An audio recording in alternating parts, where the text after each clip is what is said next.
How did YouTube change my life with less than 500 subscribers? Well, I don't really have that kind of story to tell, but I did watch somebody who did, and now she's at nearly 27 or 28,000 subscribers, and she's grown relatively quickly. One video, she said, got her, over 25,000 subscribers, which is unbelievable and amazing, which I gotta tell you guys is why I would encourage folks to get started making a YouTube channel, because of, you just never know where it will take you. And the only way to be put in a position to see a viral growth streak like that is to be creating content and posting videos. It's you'll miss 100% of the shots you don't take, which isn't really true, because if you don't take the shot, you can't miss it. But you guys know what I'm saying. But the simple fact of the matter is, she had 500 subscribers, and she described her journey and how YouTube was a huge motivational force for her, not from the standpoint of growing her channel, but from becoming more comfortable with herself and building up her confidence, her self-confidence, and helping her with her own personal challenges, and reinforcing the strategies through therapy that she was experiencing. And I'll put a link to the video in the description for you guys if you want to check her out. And she's got a great story to tell. She's got a true story to tell. She's got a real story to tell, and I can attest to that. While you're down there, please smash the like button and subscribe to the channel. YouTube has wiped out about 500 subscribers from my channel in the last few days, so if you guys could help me get them back, that would be greatly appreciated. So this young lady, she talks about growing her channel, and her channel just growing. And this is interesting. She said that she wasn't always this type of outgoing person to create content, but ended up giving it a shot, giving it a try. She mentioned how her mom was her only subscriber, and now she has a community that's growing of subscribers that support her, not necessarily financially, but just support her as a person, as a human being in this world, trying to make it, trying to survive, trying to find your way, trying to figure out who you are, trying to find your peace, your happiness, your happy place. So essentially, she says this pop in her channel ruined her channel.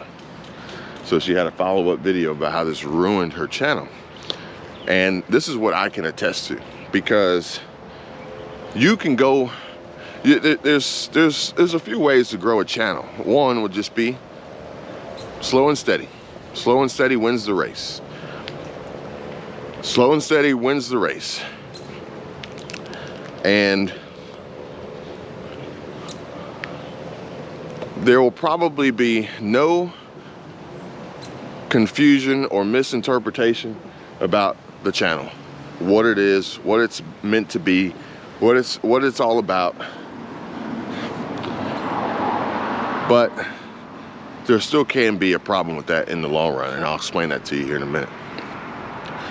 Another way to grow a channel would be through the quick method, the fast track.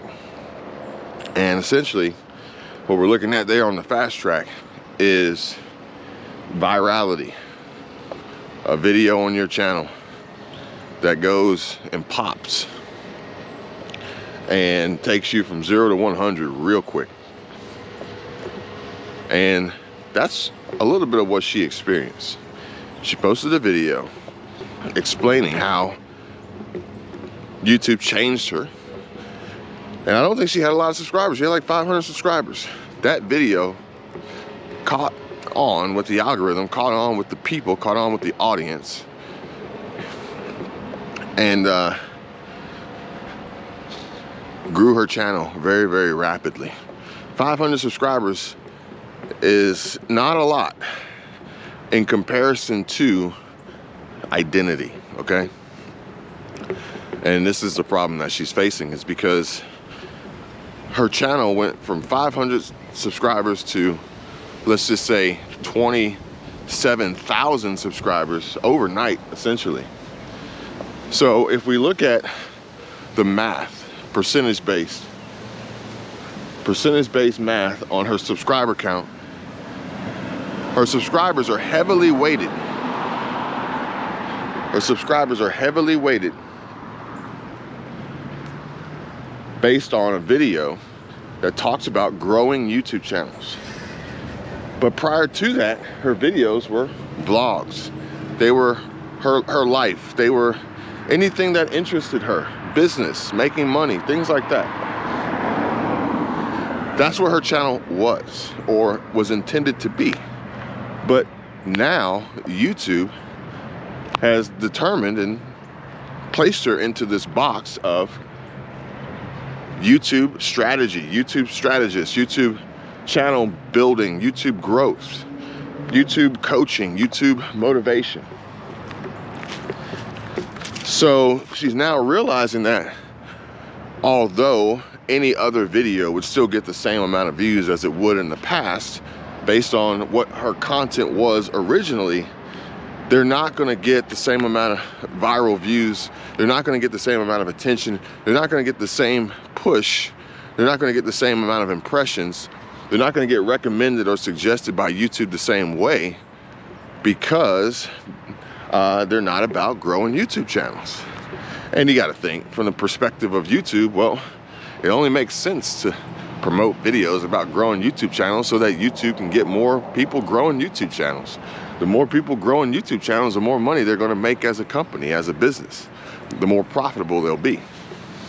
So anyway, she's talking about this and how it ruined her channel, because that wasn't her intention. And unfortunately, with all these newfound subscribers that literally clicked subscribe because of the first video they saw of hers being how growing a YouTube channel changed her life, well, they can sometimes get upset that the new content that comes out isn't the same as the content that they clicked on to subscribe for.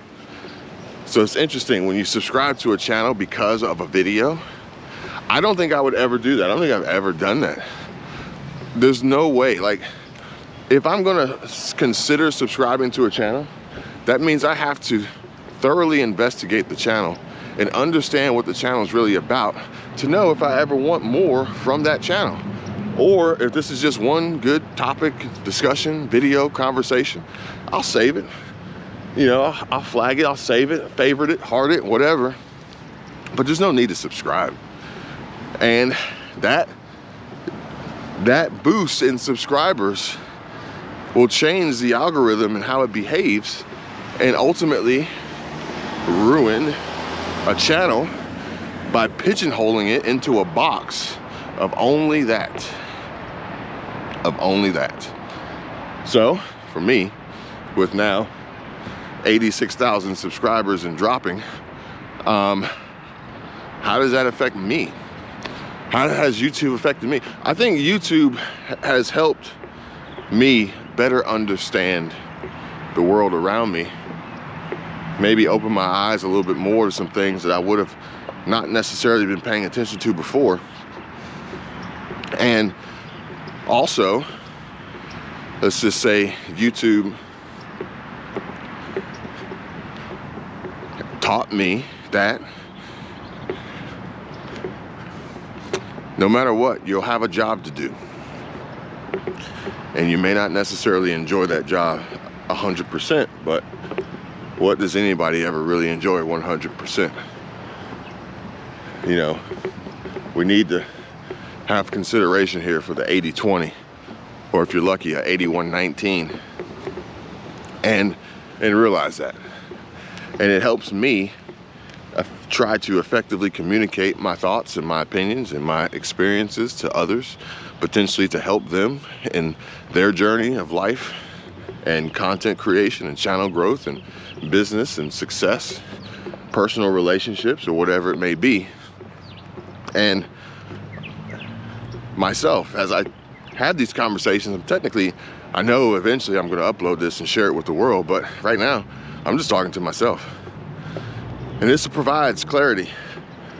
You know, talking is important, communication is important, even if it's to yourself. Because, you know, we have thoughts, we have ideas, we have opinions in our mind, in our head that's floating around that are different when you vocalize them and you can actually hear the words being spoken. So with now 86,000 subscribers, each growth step of my channel, and they've always been relatively large. I've never had slow, consistent growth, but I've never created consistent content. And each new boost from my channel was the result of a particular situation and an event that we would discuss and go from there. Some people would stick around because they did like me and my opinions and my thought process and my format or whatever it may be. My voice, my beard, I don't know. My wife. But usually they're gonna latch on, they're gonna click subscribe. You're gonna get views and you're gonna get pushed. You're gonna get impressions because of that. And once you stop doing that, then the well runs dry.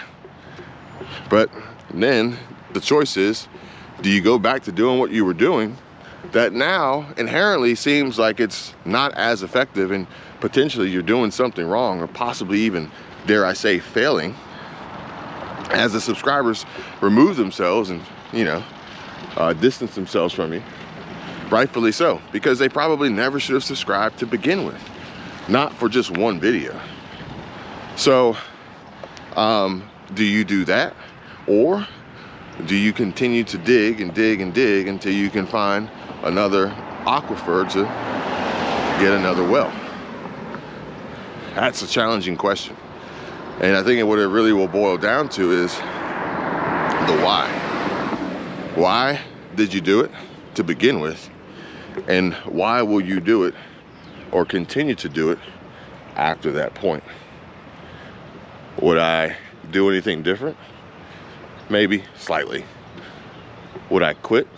No. Would I give up? No. Would I encourage anybody else to do what I do? All the time. But the key is that realizing that perhaps, maybe, sometimes what you'll have to do is diversify and start another channel.